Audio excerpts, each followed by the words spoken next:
कहानी एक बिमला नाम की बूढ़ी औरत की है। उसका पति उसे आधी उम्र में ही छोड़कर चला गया। उसके 3 बच्चे थे, 2 बेटे और एक बेटी। पिता के जाने के बाद ही बड़े बेटे ने सारी जिम्मेदारी अपने कंधों पर ले ली। पूरे घर का भार उसी ने संभाल रखा था। बिमला का बड़े बेटे की शादी हो चुकी थी। उसके पास 2 बेटी थी। रमेश बहुत ही नेक और ईमानदार और सीधा था। उसकी पत्नी भी बिल्कुल ऐसी ही थी। उसे अपने बहन भाई से इतना मोह था, उनके आगे वो अपने बच्चों की भी नहीं सोचता था। रमेश ज्यादा पढ़ा लिखा नहीं था, उसके बावजूद भी इतनी मेहनत करता था कि अच्छा खासा पैसा कमा लेता था, जिससे अपने घर की सारी जरूरतें पूरी कर सके। रमेश बेटा, तुम काम पे से आ गए? मुझे तुमसे कुछ जरूरी बात करनी थी। तुम्हारी मौसी का फोन आया था। वो पिंकी के लिए कोई रिश्ता बता रही थी। अब पिंकी बड़ी हो गई है, पिंकी के हमें हाथ पीले कर देने चाहिए। माँ, आप चिंता मत करो, मैं कई जगह से उधार ले लूंगा और धीरे धीरे उतारता रहूंगा। मेरी कई जगह अच्छी बातचीत है। देखो रमेश बेटा, मैं अपनी बेटी पिंकी की शादी में कोई कसर नहीं रहने दूंगी। और पैसे का क्या है, वो तो हाथ का मैल है, आता जाता रहता है। और रमेश का छोटा भाई आकर कहता है, देखो भाई, मुझे भी बाइक चाहिए, मैं कॉलेज में बिगर बाइक के नहीं जाऊंगा। रमेश बेटा, राजू बिल्कुल ठीक कह रहा है। आजकल के सभी बच्चों के पास बाइक है। और हाँ, कुछ पैसे मुझे भी चाहिए। पिंकी को नए कपड़े दिलाने हैं और अपने लिए कुछ साड़ियाँ लानी है। अरे मान लो, ये पैसे रखो और राजू को बाइक दिला देना और पिंकी के और अपने लिए कपड़े भी ले आना। पैसे कम पड़ जाए तो मुझे बता देना, मैं उसका भी इंतजाम कर दूंगा। और तभी रमेश की पत्नी मीनू वहाँ आ जाती है। कहती है, चलो खाना खा लो। गर्मा गर्म खाना खा लोगे तो अच्छा पेट भर जाएगा, ठंडा खाना स्वाद नहीं लगता। अरे मीनू बहू, हम सब के लिए तो खाना यहीं ले आओ। मीनू अपना सारा काम निपटाकर अपने कमरे में जाती है। अरे देखो मीनू, बच्चे कैसे जल्दी सो गए। सारा दिन उछल कूद करते हैं ना, इसीलिए थक कर नींद आ गई। चलो ये तो अच्छा हुआ जी, ये सो गए, तो मुझे बहुत परेशान करते हैं और मैं काम कर कर पूरे दिन थक जाती हूँ। और मुझे आपसे भी बहुत सारी बातें करनी है। सुनते तो आप मेरी एक हो नहीं, पर मुझसे कहे बिना रहा नहीं जाता।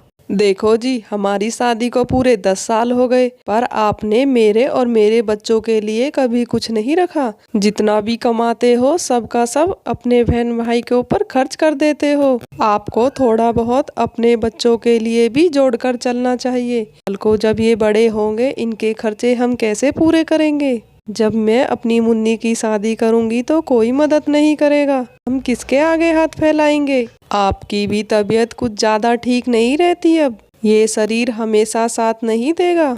मेरी बात मानकर चलो, मैं जो कहती हूँ सही कहती हूँ। मीनू, मैंने तुमसे कितनी बार कहा है, मुझसे ऐसी भेदभाव वाली बातें मत किया करो। कल को मेरा भाई मेरा सहारा नहीं बनेगा क्या? क्या मेरा फर्ज नहीं बनता अपने बहन भाई की सारी जरूरतें पूरी करना? मेरे लिए मेरे बहन भाई से ऊपर कोई नहीं। हम भाई भाई को कोई अलग नहीं कर सकता, तुम भी नहीं। और आज के बाद मुझसे ऐसी बातें नहीं करना। मैं जा रहा हूँ बाहर बरामदे में सोने, तुम यहीं सो जाओ। तुम्हारी इन बातों से मैं बहुत परेशान हो गया हूँ। और बेचारी मीनू रो पड़ती है। ऐसे ही लड़ते झगड़ते 10 साल और बीत जाते हैं, पर रमेश को उसकी एक बात समझ नहीं आती। रमेश बेटा, आज मैं बहुत खुश हूँ। मेरे सर से बहुत सारी जिम्मेदारियों का बोझ उतर गया। आज राजू की शादी भी हो गई। ये भी अपने ससुराल में बहुत खुश है। उसे भी बहुत अच्छा ससुराल मिला है और राजू बहुत अच्छी नौकरी भी लग गया। हाँ माँ, मैं भी बहुत खुश हूँ। राजू बहुत अच्छी नौकरी लग गया और उसकी शादी भी हो गई। अब देखना, हमारी सारी परेशानियां दूर हो जाएंगी। अपने बच्चों की शादी कैसे धूमधाम से करते हैं। हाँ रमेश, पर मैं कुछ कह नहीं सकता। उसकी बीवी पढ़ी लिखी और अच्छे घर से आई है और आजकल की लड़कियां ये सब सहन नहीं करती। अब जैसा वो कहेगी राजू को वैसा ही करना होगा। अब तुम्हारे बच्चों के लिए मैं उसका गृहस्थ जीवन खराब नहीं कर सकती। अपनी माँ के मुंह से ये सब सुनकर रमेश को बहुत झटका लगता है और घर के हालात सुधरने की बजाय और बिगड़ते ही चले जाते हैं। और मीनू बेचारी दिन रात काम में ही लगी रहती थी। उसकी तो पूछने वाला कोई था ही नहीं। वो अपने मन की कहे तो किससे कहे। और एक तरफ राजू और उसकी पत्नी तो फुल ऐश कर रहे थे। जो उनके मन में आता वो ही वो करते थे। उन्हें किसी की परवाह नहीं थी। अरे राजू बेटा, आ गए तुम? हाँ माँ, मैं जूली को शॉपिंग करवाने के लिए ले गया था। उसके पास कुछ सामान नहीं था, वो दिलाकर लाया हूँ। मैं तो शॉपिंग कर कर बहुत थक गई हूँ माँ जी। मैं तो आराम करने जा रही हूँ। दीदी से कह देना सारा काम वो ही कर लेंगी। और मीनू दीदी हमारे लिए खाना भी बना कर दे देंगी। मेरे तो बहुत ज्यादा सर में दर्द है। अरे जूली, राजू, तुम आ गए। मैंने तुम्हारे लिए खाना बना कर रख दिया है। जाओ मुंह हाथ धोकर पहले खाना खा लो, वरना खाना ठंडा हो जाएगा। और राजू, मुझे तुमसे कुछ बात करनी थी।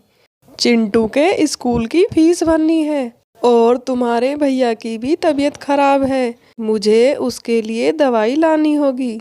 मीनू के पैसे मांगने पर जूली बहुत भड़क जाती है और मीनू को भला बुरा कह देती है। देखो दीदी, सारे काम यही नहीं करेंगे। इनका अपना भी परिवार है। अपने परिवार की जिम्मेदारी तुम खुद उठाओ। इनसे पैसे मांगने की कोई जरूरत नहीं। हमारा तो अपना ही पूरा नहीं पड़ता। भैया से कहो जाकर पैसे कमा कर लाए। ऐसे बीमारी का बहाना बनाकर घर पे पड़े रहने से काम नहीं चलेगा। भाभी, जूली बिल्कुल ठीक कह रही है। मैं अकेला क्या क्या संभालूं। भैया से कहो अपनी जिम्मेदारी खुद उठाए, हमें परेशान नहीं करे। राजू, तुम ऐसी बातें कर रहे हो, थोड़ी तो शर्म रखो। तुम्हारे भाई ने क्या कुछ नहीं किया तुम्हारे लिए और आज तुम ये सब बोल रहे हो। रोज रोज शॉपिंग करने के लिए और बाहर घूमने के लिए पैसे हैं तुम्हारे पास, पर हमारे खर्चे के लिए तुम्हारे पास पैसे नहीं है। आज तुम्हारे भाई का बुरा वक्त आया है तो तुम ऐसे आंखें दिखा रहे हो। और माँ जी, आप तो घर की बड़ी हो ना, आपको तो कुछ बोलना चाहिए। आपके सामने ये सब हो रहा है और आप चुपचाप खड़ी होकर देख रही हो। अरे मीनू बहू, तुम चुप कर जाओ। तुम्हारे सुख के लिए मैं इनकी घर गृहस्थ में आग नहीं लगा सकती। दोनों भाइयों को अलग अलग होकर अपना गृहस्थ जीवन जीना चाहिए।